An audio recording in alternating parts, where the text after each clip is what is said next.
গাঁজা মদ হিরোর অবৈধ ব্যবসাটা আছে আসলে এর কাছে আসিল। কিছু বিএনপি প্রতিপক্ষ লোকে আমাদেরকে বিভ্রান্তি করছে। উপদেষ্টা এবং উপদেষ্টা বাবা এই ব্যাপারে জড়িত না। শিক্ষা রানী ম্যাডাম ক্লাসের মধ্যে দিয়ে পুলিশ দিয়ে ধরে নিয়ে যায় থানায়। এই যে আমাদের যে মসজিদরা, এই মসজিদটার এখানে আপনার গেট ছিল, এই গেটটা সে বন্ধ করে নিয়েছে ওয়াল দিয়ে। ভূমিদস্যুকারী মোহাম্মদ আলী আমার একটি জায়গা সে জোরপূর্বক দখল করে নিয়ে যায়। আমি আজকে রাস্তা রাস্তা ঘুরতে আসছি, মামলার যে হাজিরা দিব ওই টাকাটা আমার নাই।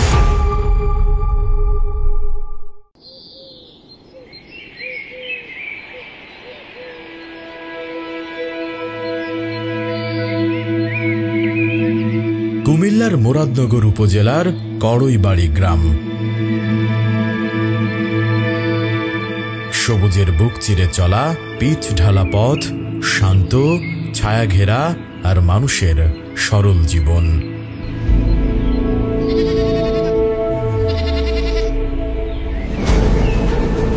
গ্রামের প্রাণকেন্দ্র কড়ইবাড়ি বাসস্ট্যান্ড।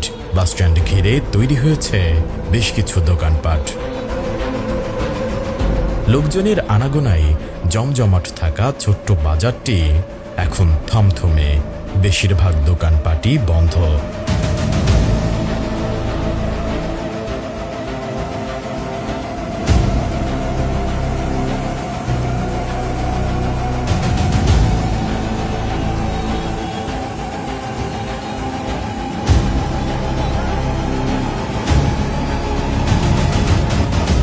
বাসস্ট্যান্ডের কেন্দ্রেই এই বাড়িটিতে গেল ৩ জুলাই ঘটেছে নৃশংস হত্যাকাণ্ডের ঘটনা।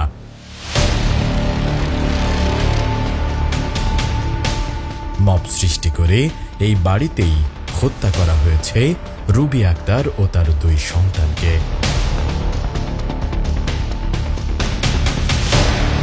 হত্যাকাণ্ডের সাক্ষ্য এখনো বহন করছে 6 তলা বাড়িটির জানালা, দরজা আর পড়ে থাকা ধ্বংসাবশেষ।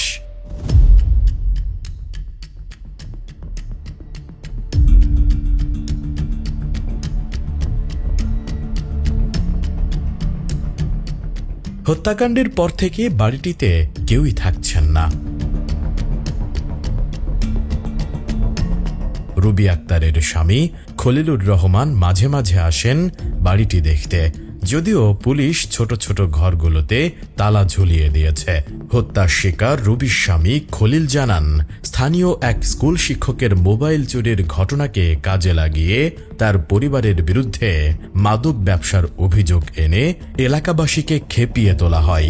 তার দাবি, আকুবপুর ইউনিয়ন পরিষদের চেয়ারম্যান শিমুল বিল্লাহ ও বাচ্চু মিয়ার নেতৃত্বে এই হত্যাকাণ্ড হয়েছে।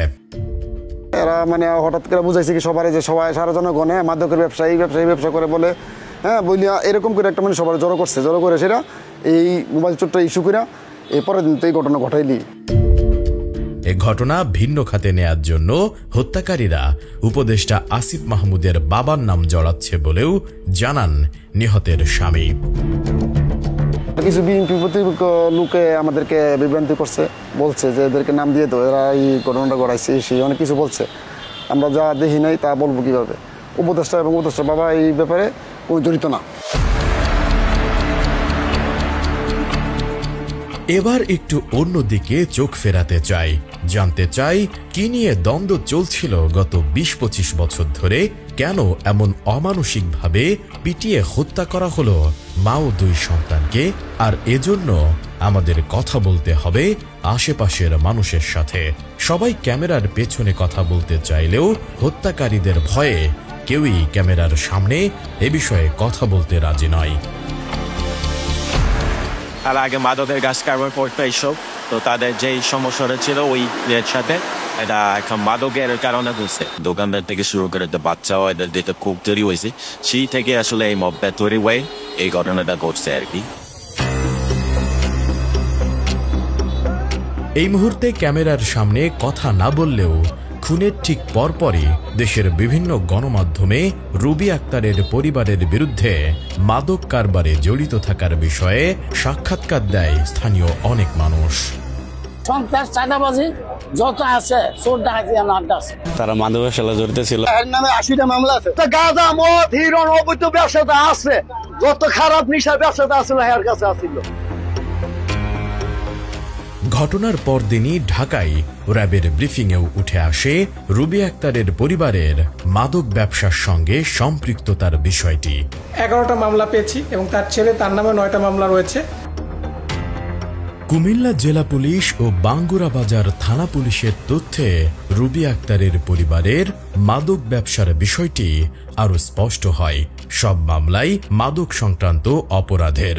2009 সালে গ্রেপ্তারও হয়েছিলেন মাদক সম্রাজ্ঞী নামে পরিচিত এই রুবি। হত্যাকারীরা এবং ঢাকার রাজনৈতিক একটি শক্তিশালী পক্ষ এই ঘটনার শুরু থেকেই বারবার উপদেষ্টা আসিফ মাহমুদের বাবাকে জড়ানোর চেষ্টা করে আসছে। তবে হত্যাকাণ্ডের সময় মৃত্যুর হাত থেকে ফিরে আসা রুবি আক্তারের মেয়ে নিজেই বললেন ভিন্ন কথা। আপনারা যে মামলা দিয়েছেন এটা আপনার আসামকে শাহ আলম চেয়ারম্যান না অন্য কোনো শাহ আলম? শাহ আলম চেয়ারম্যানই, কাশিমপুরের শাহ আলম চেয়ারম্যান। যেদিন সকালে এই ঘটনা ঘটে আগের দিন রাত্রে উনার বাসায় রাত্রেবেলা 2টা বাজে মিটিং বসছে। চেয়ারম্যান এবং কি শিমুল চেয়ারম্যান এবং কি যে আনু মেম্বার, এরপরে শরীফ, এরা ইনার ঘরে করছে, মিটিং করছে। মিটিং করে এই সিদ্ধান্ত নিচ্ছে যে রামদাও সব রেডি করছে। হত্যাকাণ্ডের ঘটনাটির সঙ্গে স্থানীয় বিএনপি ও অন্যান্য রাজনৈতিক দলের সম্পৃক্ততার প্রমাণ মেলে একটি ফেসবুক পোস্টেও। রুবি ও তার 2 সন্তানের হত্যার পরপরই বিএনপির ভাইস চেয়ারম্যান কাজী শাহ মোফাজ্জল হোসেন কাইকোবাদের ছোট ভাই কাজী শাহ জুন্নান বুশরি তার ফেসবুক পোস্টে কড়ইবাড়ির জনতাকে ধন্যবাদ দেন।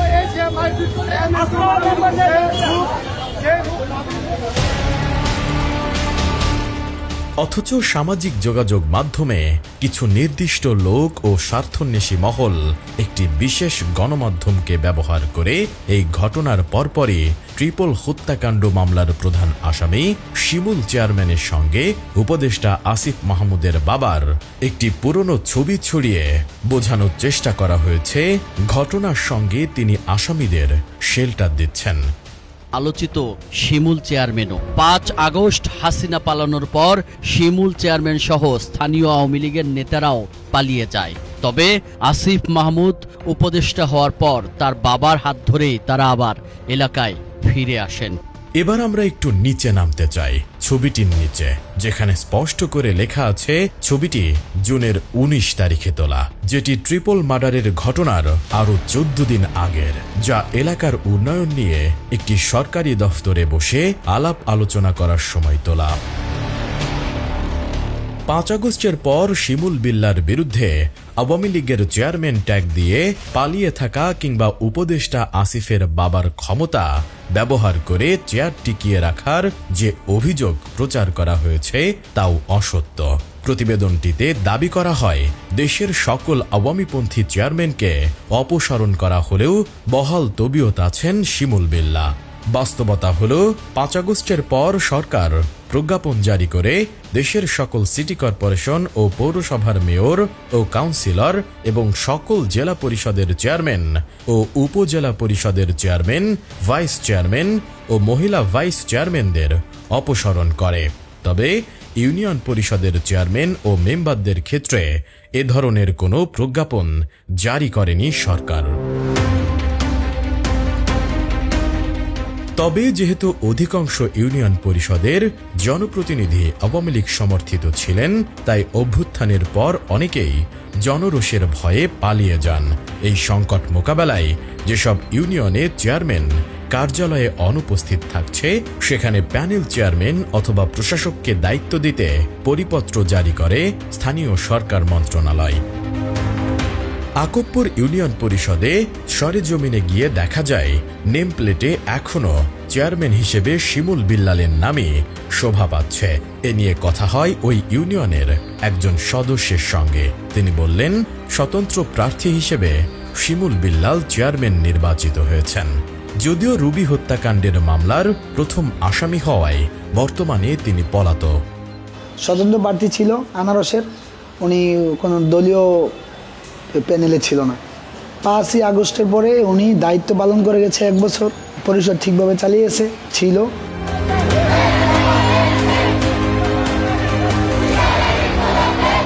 এবার নজর দেয়া যাক একই ইউনিয়নের ছাত্র জনতার মাধ্যমে সৃষ্ট আরেকটি মবের ঘটনায়।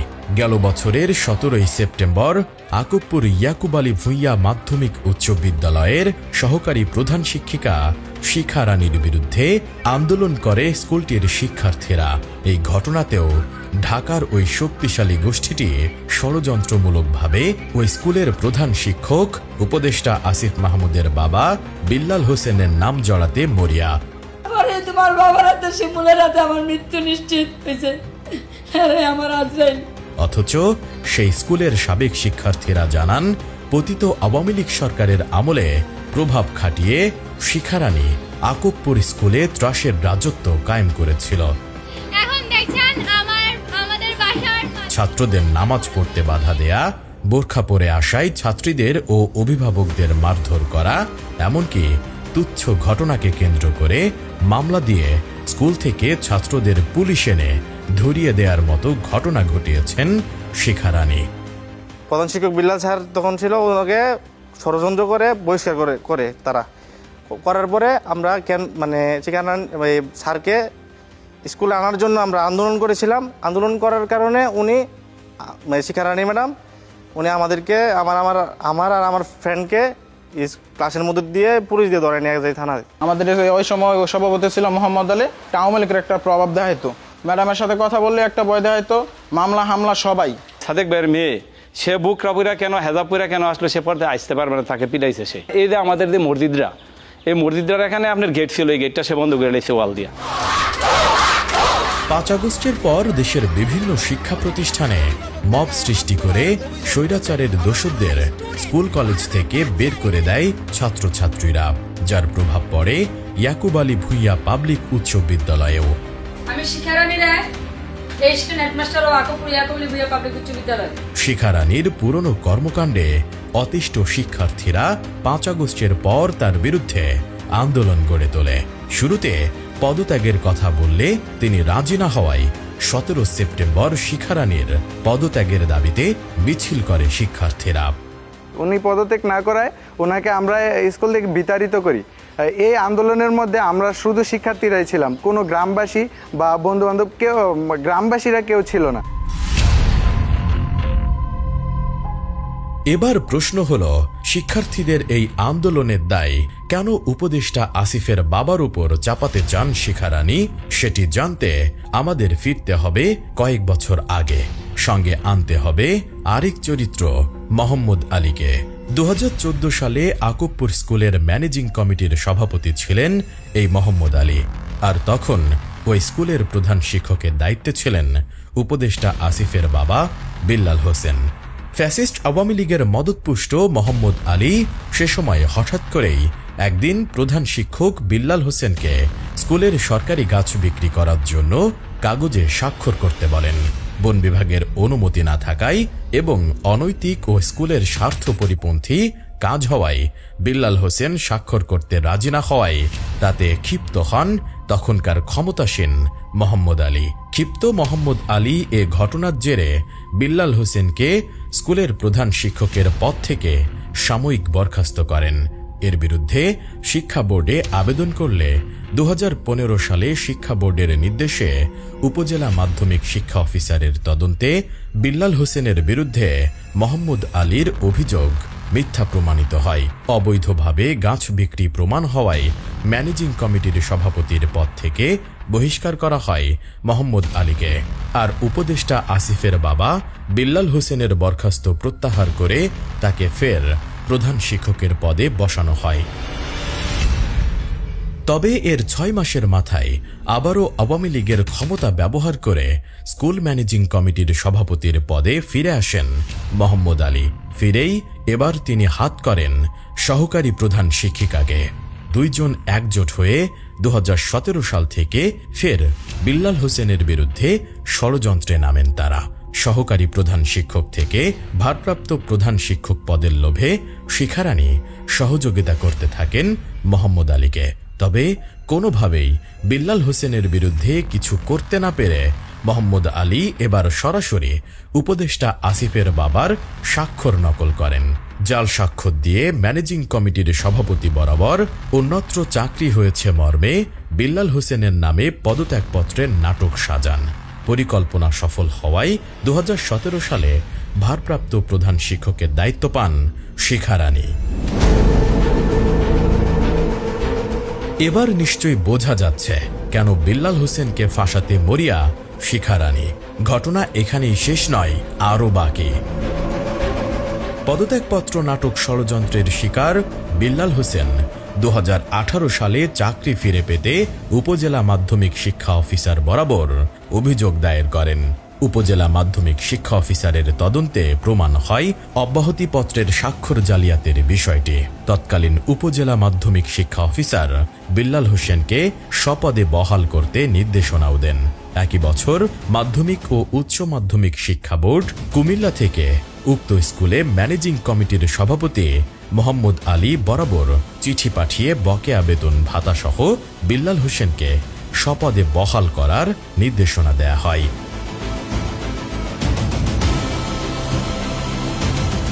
মাধ্যমিক ও উচ্চ মাধ্যমিক শিক্ষা বোর্ডের নির্দেশনার পরও বিল্লাল হোসেনকে চাকরিতে ফেরাতে গড়িমসি শুরু করে মোহাম্মদ আলী ও শিখা রানী। শিক্ষা বোর্ডের নির্দেশনা অমান্য করে মোহাম্মদ আলী বিল্লাল হোসেনের বিরুদ্ধে হাইকোর্টে রিট করেন, যার আদেশ বের হয় 2019 সালের মে মাসে।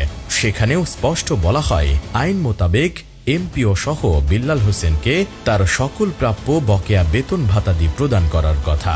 সেই রিট পিটিশনের আদেশ অনুযায়ী 10 দিন পর ফের মাধ্যমিক ও উচ্চ মাধ্যমিক শিক্ষা বোর্ড কুমিল্লা থেকে আকবপুর স্কুলের ম্যানেজিং কমিটির কাছে একই নির্দেশনা দিয়ে চিঠি দেয়া হয়। চিঠিতে আরও বলা হয় এই নির্দেশনা না মানলে তার দায় বর্তাবে আকবপুর স্কুলের ম্যানেজিং কমিটির সভাপতি ও ভারপ্রাপ্ত প্রধান শিক্ষক শিখা রানীর ওপর।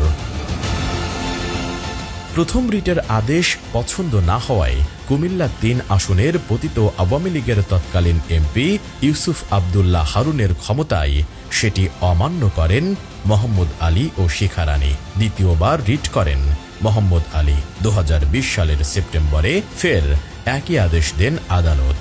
এবার টনক নড়ে মোহাম্মদ আলী ও শিখা রানীর। 3 বছর পর নিজ স্কুলে প্রধান শিক্ষকের পদে বহাল হন বিল্লাল হোসেন। সে সময় তিনি আইন মোতাবেক দীর্ঘ 3 বছরের বকেয়া বেতন ভাতাদি বাবদ 5,25,000 টাকা পান, অথচ নিজের পাওনা এই 5,25,000 টাকাকে স্বাক্ষর জাল করে তোলার কথা বলে বক্তব্য দিয়েছেন মোহাম্মদ আলী। অ্যাসিস্ট্যান্ট হেডমাস্টারের স্বাক্ষর জাল, আমার স্বাক্ষর জাল করে, রেজুলেশন জাল করে স্কুল থেকে স্কুলের সরকারি বেতন ভাতা প্রায় 5,25,000 টাকা তুলে ফেলছে। আওয়ামী দোসর মোহাম্মদ আলীর এই তেলেশমাতি কারবার শুধু আকবপুর স্কুলেই সীমাবদ্ধ ছিল না, তার ব্যাপারে খোঁজ নিতেই বেরিয়ে এলো আরো চাঞ্চল্যকর তথ্য। হ্যাঁ, ভিডিওই করাম কেরে ডর করে এ বাবা তুলে গালি দিবি না তুই। আকবপুর স্কুলের পাশেই পেয়ে গেলাম বেশ কয়েকজন ভুক্তভোগীকেও। কাগজ জালিয়াতি করে রাজনৈতিক প্রভাব খাটিয়ে তাদের কাছ থেকে জমি দখল করেছেন এই মোহাম্মদ আলী। ভুক্তভোগীরা জানালেন স্থানীয় 10 জনের বিরুদ্ধে 50টিরও বেশি মামলা দিয়ে কাগজ জালিয়াতি করে প্রায় 250 শতক জমির দখলে নিয়েছেন তিনি। আমার জায়গা আপনার মোহাম্মদ আলী জুড়ে দল করে নিয়ে গেছে 47 শতক জায়গা। সে 2006 সাল থেকে আমাকে 22টা মামলা দিচ্ছে। সে হয়রানি করতেছে একের পর এক। আমার সিগনেচার জাল করছে কইরা, এবং তার লগে আমি নাই দেখাতে আমাকে উল্টা পাল্টা করতে, আমার 8টা মামলা দিয়ে আমাকে 15-20 লাখ টাকা ক্ষতি করছে। আমার ভাই পরিবার যা আছে সব ধ্বংসে। আমি আজকে রাস্তা ঘুরতেছি, মামলার যে হাজিরা দিব ওই টাকাটা আমার নাই। সভাপতি হয়ে স্কুলের মধ্যে মাদ্রাসার মধ্যে কয়েকবার মামলা মোকদ্দমা এগুলা হয়েছে। 2009 সালে ভূমিদস্যুকারী মোহাম্মদ আলী আমার একটি জায়গা সে জোরপূর্বক দখল করে নিয়ে যায়। তখন আমি সেনাবাহিনীতে চাকরি করি। পরে আমার মা, আমার বোন, আমার ওয়াইফ আসে বাধা দিতে, কিন্তু মোহাম্মদ আলী তার সন্ত্রাস বাহিনী দিয়ে আমার মাকে, আমার বোনকে এবং আমার ওয়াইফকে বেদম মারধর করে। মোহাম্মদ আলীর দ্বারা বিভিন্ন মিথ্যা মামলার তালিকাও এসেছে আমাদের হাতে। 5 আগস্টের পর স্থানীয় গণ্যমান্য ব্যক্তিদের নিয়ে একটি সালিশের খবরও পাই আমরা। সেই সালিশের আপোষনামা নিয়েও করা হয়েছে ভয়াবহ মিথ্যাচার। জেল থেকে বের হয়ে আকবপুর এলাকার কোনো শিক্ষা প্রতিষ্ঠান বা সামাজিক কোনো আয়োজনে অংশ নিতে পারবেন না তিনি। উপদেষ্টা আসিফ মাহমুদের ক্ষমতা দিয়ে এসে আমার পরিবারকে সমস্ত কিছু পুরো আপোষনামার একটি বাক্যকে প্রচার করা হয়েছে। চলুন দেখাই কি আছে সেই আপোষনামায়। প্রথম পাতাতেই স্পষ্ট উল্লেখ আছে মোহাম্মদ আলী বিভিন্ন সময়ে আকবপুরের বাসিন্দাদের বিরুদ্ধে কাগজ জালিয়াতি করে যে হয়রানিমূলক মামলা করেছেন তা প্রত্যাহার করবেন। দ্বিতীয় পাতায় ক্ষতিপূরণ দেবার অঙ্গীকারের পাশাপাশি বলা হয়েছে মোহাম্মদ আলী আর কারো বিরুদ্ধে হয়রানিমূলক মামলা করবেন না। এই সালিশেই বিগত সময়ে ভুক্তভোগীদের ক্ষতিপূরণ বাবদ মোহাম্মদ আলীকে ৩০ লাখ টাকা জরিমানা করা হয়। স্বতঃস্ফূর্তভাবে সালিশের সিদ্ধান্ত মেনে নেয় মোহাম্মদ আলী গ্যাং। যদিও সেদিন নগদ টাকা না থাকায় তার কন্যা তাহমিনা আক্তার সুমির ব্যাংক অ্যাকাউন্ট থেকে ক্ষতিপূরণ বাবদ ৩টি চেক প্রদান করা হয়। সেই টাকা ভুক্তভোগীরা এখনো তুলতে পারেননি। অথচ মোহাম্মদ আলী বক্তব্য দিয়েছেন তাকে ৩০ লাখ টাকা জরিমানা প্রদান করতে বাধ্য করা হয়েছে। ৩০ লাখ টাকা জরিমানা দিয়ে বিল্লাল হোসেনের সহযোগী মাসুদের মাধ্যমে দফা রফা করে জেল থেকে মুক্তি পান তিনি। গ্রামের সাইলাসি বৈশা চেয়ারম্যান ছিল, মেম্বার ছিল এবং হের কাকাও ছিল তুরাব আলী হাজি, উনিও ছিল থাইকা বৈশা। ওনারা সিদ্ধান্ত করছে ৩০ লক্ষ টাকা যাদের ক্ষতিপূরণ মানে যাদের ক্ষতি করছে তাদের ক্ষতিপূরণ দেওয়ার জন্য। জরিমানা যেটা করছে সেটা হইলো আপনার চেকের মাধ্যমে। চেক কিন্তু এখনো কিন্তু তৃতীয় পক্ষ তার কাছে রয়ে গেছে। সে কিন্তু একটা বাংলা বিষয়ের একটা সাক্ষাৎকার দিয়েছে যে চেক করে টাকাগুলো উড়াই নিছে এবং বিল্লাল স্যারের নাম বলছি। চেকে কি আজও কোনো এই কারোর নাম আছে চেকের মাধ্যমে বিল্লাল স্যারের নাম আছে? চেকগুলো আমার কাছে আছে, আমি আপনাদেরকে দেখাবো। খবরের পেছনেও যেমন খবর থাকে তেমনি একটি খবরের উল্টো পিঠও থাকে। বিভিন্ন তথ্য গোপন করে সুকৌশলে উপদেষ্টা আসিফ মাহমুদের বাবাকে নিয়ে এভাবেই মিডিয়ার ট্রায়াল হয়েছে। আমরা সেই খবরের ভেতরের আসল তথ্য তুলে ধরলাম মাত্র। এখন সিদ্ধান্ত আপনার।